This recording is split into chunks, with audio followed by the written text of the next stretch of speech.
प्रश्न उत्तर के बाद में दूसरा है, राजा भोज के बारे में 5-6 वाक्य लिखिए। आपने अगर पाठ पढ़ा है तो उसके आधार पर राजा भोज की जो अच्छी बातें हैं उनके 5-6 वाक्य लिखना है। जैसे राजा भोज प्रजावत्सल राजा थे, राजा सबकी मदद करने में मानते थे, राजा अपने प्रजा के दुख को समझते थे। इस तरह से ये जैसे 3 वाक्य मैंने आपको बोल दिए हैं, वैसे आपको 5-6 लिखने हैं और 2-3 वाक्य आपको पाठ के आधार पर लिखने। इसका बाद का है सही जोड़े मिलाइए। यहाँ जोड़े हमें मुहावरे और उसके अर्थ के मिलाने। हम पहले मुहावरे पढ़ लेते हैं। आँख खुलना, आँख लगना, आँख चुराना, आँख दिखाना, आँखों का तारा होना, आँखों में चमक आना। देखो ये सब आँख पे मिलते हुए मुहावरे हैं, सब आँख से शुरू हो रहे हैं। उसके अर्थ यहाँ पे दिए हैं। बहुत प्रिय व्यक्ति, क्रोध करना, प्रसन्न होना, एकदम से सो जाना, सही बात का ज्ञान होना, सही बात से टल जाना। इसको हमें अर्थ को आपस में मिलाने हैं। पहला है आँख खुलना। आँख खुलना मतलब सही बात का ज्ञान होना। दूसरा है आँख लगना, एकदम से सो जाना। आँख लगना मतलब आज मेरी आँख लग गई। आँख चुराना, आँख चुराना मतलब सही बात से टल जाना। चौथा है आँख दिखाना, क्रोध करना, आँखों का तारा होना, बहुत प्रिय व्यक्ति, आँखों में चमक आना, प्रसन्न होना। अब इनसे हमें वाक्य बनाने। इसके आगे का है चौथा, उपयुक्त मुहावरों का वाक्य प्रयोग कीजिए। वाक्य प्रयोग में आप पहले आँख खुलना का हमारा अर्थ क्या था?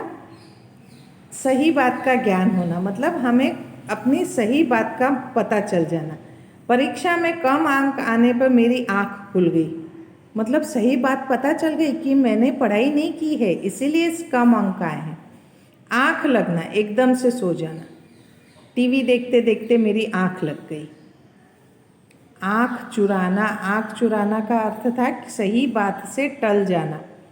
हम कभी कभी आँख चुराते हैं ना, कभी हम बच्चे तो अक्सर, मैंने देखा एक शिक्षिका होने के नाते मैं देखती हूँ कि जब भी मैं कभी नोटबुक की तारीख देती हूँ कि आज नोटबुक मैं चेक करने वाली हूँ, जो लोग नहीं लाते हैं और जिन्होंने अधूरा काम किया रहता है वो मुझसे आँख चुराते हैं, है ना। सही बात से टल जाना मतलब आँख चुराना, मैंने गलत काम किया इसलिए मैं अपने माँ बाप से आँख चुरा रहा था।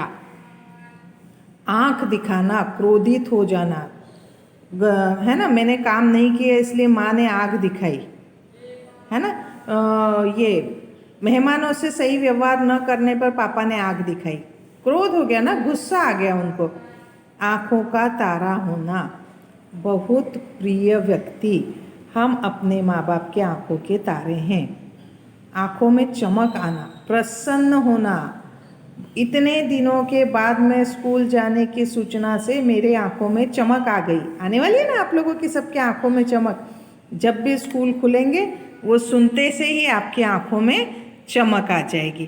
तो इस तरह से आपको वाक्य ये मुहावरे से बनाने हैं। ये तो सिर्फ आपको समझने के लिए अर्थ दिया है।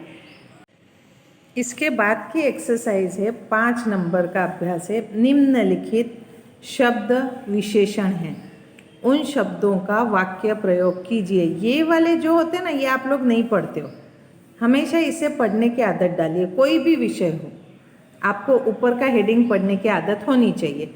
निम्नलिखित शब्द विशेषण है, ये जो शब्द दिए हैं ये विशेषण है। विशेषण क्या होते हैं?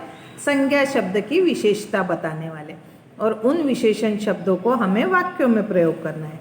पहला है एक, उन्होंने उदाहरण दिया है, किसान के पास एक बैल था। आप लिख सकते हो मेरे पास एक किताब है, मेरा एक अच्छा दोस्त है ना, वो कुछ भी आप वाक्य लिख सकते हो। प्रजावत्सल, जो राजा प्रजावत्सल होते हैं वो सफल होते हैं। बड़ा, मैं बड़ा होकर सैनिक बनूंगा, मैं बड़ा होकर डॉक्टर बनूंगा, ठीक है। उसके बाद का वाक्य शब्द है होनहार। होनहार मतलब होशियार, हमें होनहार बनना है। अगर हमें जीवन में सफल होना है तो हमें होनहार बनना होगा, मतलब होशियार। मीठा, मुझे मीठा खाना पसंद है। मेहनती, मेहनती लोगों की हमेशा जीत होती है। इस तरह से आपको ये विशेषणों के वाक्यों में प्रयोग नोटबुक में लिखने। अगला अभ्यास है, नीचे दिए गए चित्र का वर्णन कीजिए और लिखिए। ये जो पिक्चर दिखाया गया है इसका आपको वर्णन करना है। आप पैराग्राफ में करोगे तो बहुत अच्छी बात है, और अगर आपको पैराग्राफ नहीं जमता है तो आप वाक्य में लिख सकते हो, लेकिन पैराग्राफ लिखना आपको आना चाहिए। आप लिख सकते हो, यह एक सुंदर चित्र है, यहाँ से शुरू कर सकते हो, और चित्र आपको उसमें देखते से ही पता चल जाता है कि ये सुबह का चित्र है, क्योंकि सुबह ही बच्चे स्कूल जा रहे हैं। मंदिर बताया गया है, चिड़ियाएँ उड़ रही है, खेत में काम कर रहा है किसान। तो इस तरह से आपको ये वाक्यों का प्रयोग करके इस चित्र का वर्णन कर। 7वीं एक्सरसाइज है, निम्नलिखित परिच्छेद का अपनी मातृभाषा में अनुवाद कीजिए। ये जो है इसकी आपकी मातृभाषा गुजराती है, इसलिए राजा भोज ने रथ रोका और किसान के पास जाकर कहा, भले आदमी तुम यह क्या अत्याचार कर रहे हो? भला कहीं स्त्री को भी हल में जोता जाता है? तो ये वाक्य का आपको, आपकी मातृभाषा गुजराती है तो आपको ये वाक्य गुजराती में लिखने हैं। अगला अभ्यास है पेज नंबर 58 पे। ब जो है बक्से में जो शब्द कार्ड हैं, ये शब्द कार्ड है, ये बक्सा है पूरा, उसमें ये शब्द कार्ड है। शब्द कार्ड है, उनको शब्दकोश के क्रम में लिखिए। शब्दकोश मतलब डिक्शनरी में, हर पाठ में ये आता ही है ये अभ्यास। और मैं हर बार बोलती हूँ कि जब तक आपको वर्ण समझ में नहीं आएंगे, जब तक आपको स्वर व्यंजन बोलना नहीं आएंगे, आप ये नहीं कर सकते हो। अब यहाँ मिक्स दिए हुए हैं, देखो कार्ड, अब ये हमें लगाना है। पहला है, इसमें आपको पहले तो स्वर देख लेने हैं, अ आ ई उ ऊ ए ऐ, अ आ ई उ रू ए ऐ ओ औ अम आहा है, कहीं नहीं है, है ना, मतलब ये व्यंजन से बनने वाले हैं। ठीक है, अभी व्यंजन में पहला आता है क ख ग घ, तो क है इसमें, ये रहा पहला किसान। ख है इसमें, दूसरा ये आ जाएगा। ग दिखाई दे रहा है? नहीं है ना। तो क ख ग ग य। च छ ज झ, च है नहीं, छ है नहीं, च छ ज झ है नहीं। ट ठ ड ढ, ट है, ट ठ ड ढ नहीं है। उसके बाद का आएगा त वर्ण आएगा, त थ द ध न, त है नहीं, थ है नहीं, द है नहीं, त थ द ध है नहीं, त थ द ध न, इसमें से कुछ नहीं है ना। प फ ब भ म, प है पर प दो है, देखो है ना, प्रजा और प्रसन्न। अब प के पहला अगर समान है व्यंजन तो दूसरा हमको लिखना पड़ेगा। ज और स में से कौन सा पहले आता है? ज, तो पहला क्या आएगा? प्रजा और फिर प्रसन्न।